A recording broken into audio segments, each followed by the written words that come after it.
నేను నా కుటుంబ సభ్యులు ధరణిని ఉపయోగించి బాలానగర్ మండలంలో నేనేదో అవినీతికి పాల్పడ్డా అంటాడు. నేను అంటా ఉన్నా, నువ్వు నా బావమరిది పేరు తీసినావు, నా తమ్ముడు పేరు తీసినావు, ఓకే. నా బావమరి మీద ఆరోపణలు చేసినావు, నా తమ్ముడి మీద ఆరోపణలు చేసినావు. హౌస్ కమిటీ వేయడానికి హరీష్ రావు రెడీయా అని నన్ను అడిగినావు కదా.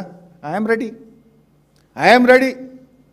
నీ తమ్ముళ్ళు చేసిన భూ కుంభకోణాల మీద, నీ తమ్ముళ్ళు చేసిన టీడీఆర్ కుంభకోణాల మీద, నీ తమ్ముడు చేసిన కేఎల్ఎస్ఆర్ టెండర్ల కుంభకోణం మీద నువ్వు రెడీ అయితే నా తమ్ముడి మీద నేను కూడా రెడీ.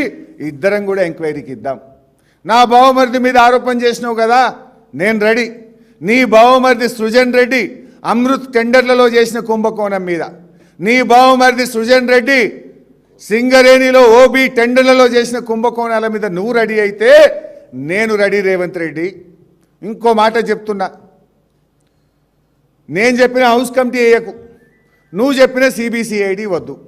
ఇద్దరం కలిసి హైకోర్టు సిట్టింగ్ జడ్జి చేత విచారణ జరిపిద్దాం. Are you ready mister Revanth Reddy? Let's give it to high court sitting judge. నిజాలు బయటకు రాని. I'm ready. Are you ready? తోకముడిచి బారిపోకు, చిల్లర మాటలు మాట్లాడకు, నీ చెంచాగాలతో నన్ను తిట్టించే ప్రయత్నం చేయకు. దమ్ము ఉంటే, నిజాయితీ ఉంటే come on, will give it to sitting judge. Are you ready? లేదంటే క్షమాపణ చెప్పు. తప్పుడు ఆరోపణలు చేసినందుకు క్షమాపణ చెప్పు. నేనెన్నడూ పొంగిలేటి గారికి ఫోన్ చేయలే. ఒకసారో రెండుసార్లు మాట్లాడితే బీఆర్ఎస్ హయాంలో పేదలకు గృహలక్ష్మి ఇండ్లు ఇచ్చాం, ఆ ఇండ్లకు బిల్లులు రావడం లేదు, వేలాది మంది ఇబ్బంది పడుతున్నారు, ఆ గృహలక్ష్మి పైన ఒక నిర్ణయం తీసుకోండి అని మాట్లాడమే తప్ప ఏ రోజు ఏ ఫేవర్ కోసమో ఏ పని కోసమో ఏనాడు కూడా ఫోన్ చేయలేదు. ఆ చేసే చరిత్ర మాకు లేదు. నీకుండొచ్చు, నీ మంత్రులకు ఉండొచ్చు, కానీ మాకు అటువంటిది లేదు. అదేవిధంగా మొన్న ముఖ్యమంత్రి గారు అసెంబ్లీలో మాట్లాడుతూ కేటీఆర్ గారు, హరీష్ రావు గారు, మీరు రాతపూర్వకంగా లెటర్ రాయండి, నేను హౌస్ కమిటీ వేయడానికి రెడీ, ఏ విచారణ మీదైనా ఎంక్వైరీ చేయడానికి రెడీ అని అసెంబ్లీలో రేవంత్ రెడ్డి గారు మాట్లాడారు. రేవంత్ రెడ్డి గారు, నువ్వే మాట్లాడినావు కదా అసెంబ్లీలో, హరీష్ రావు గారు, కేటీఆర్ గారు, మీరు ఇద్దరు లెటర్ రాయండి అన్నావు. మేము ఇద్దరం ఎందుకు? మొత్తం బీఆర్ఎస్ పార్టీ ఎమ్మెల్యేలం అందరం సంతకాలు పెట్టి అలా లెటర్ రాసినాం. మొత్తం బీఆర్ఎస్ ఎల్పీ తరఫున రాసినాం లెటర్. గౌరవనీయులు మా ఎమ్మెల్యేలు వివేక్ గారు, కోవా లక్ష్మి గారు, మాణిక్రావు గారు, అనిల్ జాదవ్ గారు ముఖ్యమంత్రి గారికి లెటర్ ఇవ్వడానికి ముఖ్యమంత్రి ఛాంబర్కి పోయింది. ఈరోజు ఈ స్కామ్ల మీద అవినీతి జరపండి, నువ్వు అసెంబ్లీలో అడిగినావు కదా, నువ్వు అడిగిన ప్రకారంగా ఇగో ఈ లేఖ రాస్తున్నాం, ఈ లేఖ మీద విచారణ జరపండి రేవంత్ రెడ్డి గారు అని చెప్పి ఈ లేఖ ఇవ్వడానికి మేము నలుగురు ఎమ్మెల్యేలం మా పార్టీ తరఫున ముఖ్యమంత్రి గారి ఆఫీస్లో అసెంబ్లీలో వెళ్ళారు. వెళ్తే లోపలికి వెళ్ళి అటెండర్ గారు, బీఆర్ఎస్ ఎమ్మెల్యేలు వచ్చారు, మిమ్మల్ని కలుస్తారట ముఖ్యమంత్రి గారు అంటే బట్టి విక్రమార్క గారు లోపల నుంచి బయటకు వచ్చిండ్రు. ముఖ్యమంత్రి గారు బిజీ ఉన్నారు, అసెంబ్లీ అయిపోయిన ఇంకా కలుస్తారు, ఇప్పుడు కలవరు అని చెప్పి పంపించిండ్రు మా ఎమ్మెల్యేలను. నువ్వు కలవరని పంపిస్తే మేము ఊరుకోలేదు. అసెంబ్లీలోనే మాట్లాడి స్పీకర్ గారి ద్వారా వీటి మీద విచారణ జరపాలని చెప్పి అసెంబ్లీలోనే ముఖ్యమంత్రి గారికి ఈ లేఖ పంపించాం. ఈ లేఖ అసెంబ్లీలోనే పంపించాం. మేమేమడుగుతున్నాం, ఇవాళ ముఖ్యమంత్రి గారు నువ్వు అంతా పారదర్శకంగా ఉన్నా ఏ విచారణకైనా సిద్ధం అని మాట్లాడినావు కదా, కమాన్. మేము 20 స్కామ్ల మీద ఈరోజు ముఖ్యమంత్రి గారికి లేఖ పంపాం.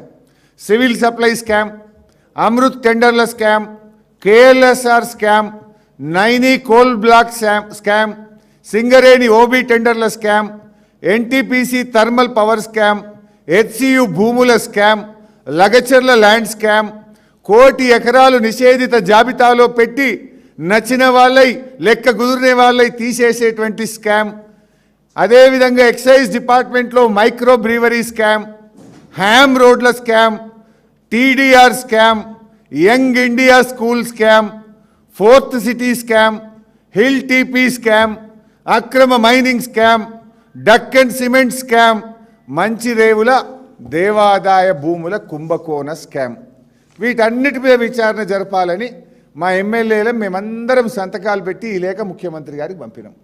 ముఖ్యమంత్రి గారు, నువ్వు అంత సత్యహరిశ్చంద్రుడు అయితే, నువ్వు తప్పు చేయకపోతే, నువ్వు మాట మీద నిలబడే మనిషివైతే, నీలో చీము నెత్తురుంటే, నువ్వు అసెంబ్లీలో చెప్పిన దాని ప్రకారంగా దీని మీద సిట్టింగ్ జడ్జితో విచారణ జరుపు. కమాన్, సిట్టింగ్ జడ్జితో విచారణ జరుపు, లేదా హౌస్ కమిటీ వేయి. నువ్వు తప్పు చేయకపోతే ఎందుకు భయపడుతున్నావు? తప్పు చేయకపోతే ఎందుకు తోక ముడుస్తున్నావు?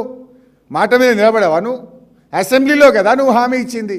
మా ఇద్దరినే కదా ఉత్తరం రాయమన్నది. ఇద్దరం కాదు, మొత్తం మంది ఎమ్మెల్యేలను కలిపి ఉత్తరం రాసినాం. కమాన్, ఈ 20 స్కామ్ల మీద ముందుకు రా, దీని మీద సిట్టింగ్ జడ్జి చేత విచారణ జరుపు. నిజాయితీ ఉంటే, నువ్వు తప్పు చేయకపోతే దీని మీద ముందుకు రా. నువ్వు ఎన్ని డైవర్షన్ టాక్టిక్స్ చేసినా ఈ స్కామ్ వదలం. ఈ 20 స్కామ్ల మీద కూడా మేము పోరాడతాం. మైనింగ్ స్కామ్ మీద పోరాడతాం. ఈ 20 స్కామ్ల మీద కూడా రాష్ట్ర ప్రభుత్వ ఖజానాకు నష్టం జరగకుండా, ఈ రాష్ట్రానికి నష్టం జరగకుండా, తప్పు చేసిన వారికి శిక్ష పడేదాకా కూడా మేము పోరాడుతూనే ఉంటాం. మైక్ ఇవ్వకుండా అసెంబ్లీ ఒక మాక్ అసెంబ్లీ అయిపోయింది. అసలు మాకు మైకే ఇయ్యరు. 4:30 గంటలు నిలబడ్డాము. గొంతు పోయేదాకా మైక్ ఇవ్వండి అన్నాం. మేము మా సీట్లో కూర్చుంటాం, మాకు మైక్ ఇవ్వండి అన్నాం. మా దిక్కు చూసులు లేదు, మాకు మైక్ ఇచ్చులు లేదు. నిజమైన అసెంబ్లీ నడిపే పద్ధతిదా? ప్రతిపక్షాల గొంతు నొక్కడమేనా? ఇదే రకమైనటువంటి పద్ధతి అని నేను అడుగుతా ఉన్నాం. హౌస్ కమిటీ అడిగితే తప్ప, ప్రజాధనం దుర్వినియోగం చేస్తుంటే మేము దాన్ని ప్రశ్నించడం తప్ప. ఇది ఎట్లుందంటే, ముఖ్యమంత్రి గారికి ఒక భయం. పొంగులేటి గారికి ముఖ్యమంత్రి గారి మధ్య వాటాలు ఉంటాయి. ఏ ల్యాండ్ స్కామ్ జరిగినా 50-50, 30% తీసుకుంటారు ల్యాండ్ క్లియర్ చేయాలంటే. 30లో 50 ముఖ్యమంత్రికి, 50 రేవంత్ ఈ పొంగులేటికి సగం పంచుకుంటారు. అందువల్ల ఆయనను ఈయన కాపాడుతాడు, ఈయనను ఆయన కాపాడుతాడు. ఆయన మీద హౌస్ కమిటీ వేసే ధైర్యం ముఖ్యమంత్రికి లేదు. హౌస్ కమిటీ వేస్తే వీళ్ళ స్కామ్లన్నీ బయటకు పడతాయి, వీళ్ళ దందాలన్నీ బయటకు పడతాయి. ఎందుకంటే ఇవాళ ఆ రోజు ఏం చెప్పింది కాంగ్రెస్ పార్టీ? మేము అధికారంలో వస్తే నిషేధిత జాబితాలోని భూములన్నీ తీసేస్తామని ఎన్నికల ముందు రోజు ఉపన్యాసాలు ఇచ్చిండ్రు. ఇవాళ ఏం చేసిండ్రు? 1 కోటి ఎకరాలు నిషేధిత భూములను నిషేధిత జాబితాలో పెట్టిండ్రు. 1 కోటి ఎకరాలు పెట్టిండ్రు. ఇవాళ ఏమైంది? సెటిల్మెంట్ అయితే తీసేసుడు, లేకపోతే పెట్టుడు. 1 కోటి ఎకరాలు పెట్టిండ్రు. దీని వెనుక ముఖ్యమంత్రి హస్తం ఉంది.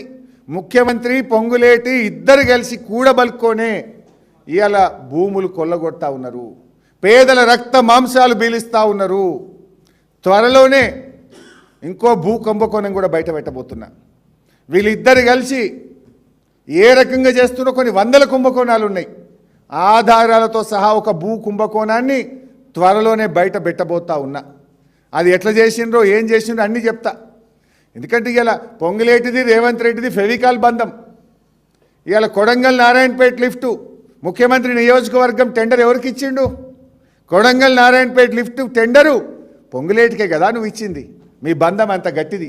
నీ నియోజకవర్గంలో 1000 కోట్ల రూపాయల టెండర్ ఇదే పొంగులేటి కంపెనీకే ఇచ్చినావు కదా. అంటే మీ ఇద్దరి మధ్య ఎంత బంధం ఉందో అర్థమవుతలేదా? మూసీ నీకు ఇష్టమైన ప్రాజెక్టు కదా మూసీ. ఆ మూసీకి మంచినీళ్ళు తెచ్చే, కాళేశ్వరం నీళ్లు తెచ్చే టెండర్ ఎవరికి ఇచ్చినావు? పొంగులేటికే ఇచ్చినావు కదా. నీ కలల ప్రాజెక్టు మూసీ టెండరు పొంగులేటికే ఇచ్చినావు. నీ నియోజకవర్గ కొడంగల్ నారాయణపేట లిఫ్ట్ 1000 కోట్ల టెండరు పొంగులేటికే ఇచ్చినావు. ఇక నువ్వు పొంగులేటి మీద యాక్షన్ తీసుకుంటావు అంటే ఎవరు నమ్మాలి? మీ ఇద్దరి మధ్య ఉన్న బంధం అంతా ఇంత కాదు కదా. అన్నీ తెలుసు, బయట పెట్టాం, ఇడిచిపెట్టాం. ఇకపోతే ఏ తప్పు జరగలేదంటారు. ఏ తప్పు జరగకపోతే ఎందుకంత భయపడుతున్నారు? ఇవాళ ఇవి 2 లెటర్లు. మైనింగ్ డిపార్ట్మెంటు ఇది ఇల్లీగల్ క్రషర్, ఈ క్రషర్ను మూసివేయండి, ఈ క్రషర్ మీద చర్యలు తీసుకోండి అని మైనింగ్ డిపార్ట్మెంటు పొల్యూషన్ కంట్రోల్ బోర్డుకు 8 నెలల కింద ఉత్తరం రాసింది.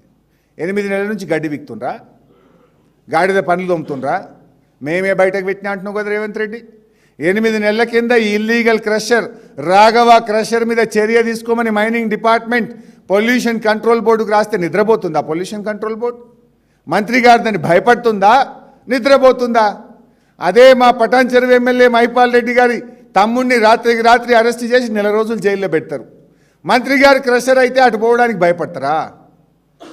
ఇది కాదా? ఈ డాక్యుమెంట్లు నిజాలు కావా? తర్వాత మేం బయట పెట్టినాం. ఎప్పుడొచ్చింది లెటరు? సీనరేజ్ ఛార్జెస్ కట్టినాము. This is the document. ఇది కూడా ఎప్పుడొచ్చింది?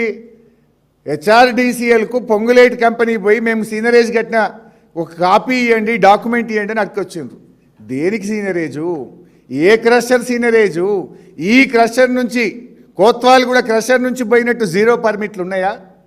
కోత్వాల్ కూడా నుంచి తీసుకువెళ్తే మైనింగ్ డిపార్ట్మెంట్కు నెల నెల మీరు ఎన్ని మెట్రిక్ టన్నులు తీశారు, ఎన్ని మెట్రిక్ టన్నులు ఎక్కడ సప్లై చేశారో ప్రతి నెల మైనింగ్ డిపార్ట్మెంట్కు రిపోర్ట్ ఇవ్వాలి. ఇచ్చిండ్రా? ఏదీ లేదు. ఇది క్రషరే ఇల్లీగలే. మైనింగ్ డిపార్ట్మెంట్ యొక్క పరిధిలో లేకుండా ఏ మైనింగ్ పరిమితి లేదు, ఇండస్ట్రీస్ అనుమతి లేదు, పొల్యూషన్ కంట్రోల్ బోర్డు అనుమతి లేదు, ఏ అనుమతి లేదు. ఆడ కాంగ్రెస్ పార్టీ జెండా పెట్టిండ్రు, రాఘవ కన్స్ట్రక్షన్ అని రాసిండ్రు. నేనే రాజు, నేనే మంత్రి, నన్నెవడు అడిగేటోడు అనే విధంగా ఇష్టారీతిగా 100 కోట్ల రూపాయలు మీరు కొల్లగొట్టారు. అందుకే మేము స్పష్టంగా చెప్తున్నాం, ఇవాళ నిష్పాక్షికమైన విచారణ జరగాలంటే వెంటనే పొంగులేటి శ్రీనివాసరెడ్డి గారు రాజీనామా చేయాలి. లేదంటే ఆయనను వెంటనే బర్తరఫ్ చేస్తేనే నిష్పాక్షికమైన విచారణ జరగడానికి అవకాశం ఉంటుంది. అదర్వైజ్ సిబిసిఐడి అనేది రేవంత్ రెడ్డి జేబు సంస్థ, అది ప్రభుత్వానికి జేబు సంస్థ. సిబిసిఐడి ఏదో విచారణ మంత్రి మీద జరుపుతుంది, నిజాలు బయటకు తీస్తుంది అనేటువంటిది అంత డొల్ల. చరిత్రలో ఎక్కడ కూడా అటువంటి ఉదంతం లేదు. నిజాయితీగా జరగాలంటే, అన్ని విషయాలు బయటకు రావాలంటే సిట్టింగ్ జడ్జి చేత విచారణ జరపండి, మంత్రి గారిని బర్తరఫ్ చేయండి, హౌస్ కమిటీ వేయడానికి ముందుకు రావాలని బీఆర్ఎస్ పార్టీ పక్షాన డిమాండ్ చేస్తున్నాం. తప్పకుండా ఉన్నది. ఏం చేస్తామనేది రేపు ఉదయం 10 గంటలకు మేమందరం ఇక్కడ నుంచి తెలంగాణ భవన్ నుంచి మా కార్యాచరణ ఉంటుంది. రేపు మార్నింగ్ 10 o'clock ఆ విషయాలు రేపు ఉదయం చెప్తాం, ఇప్పుడు చెప్పాం.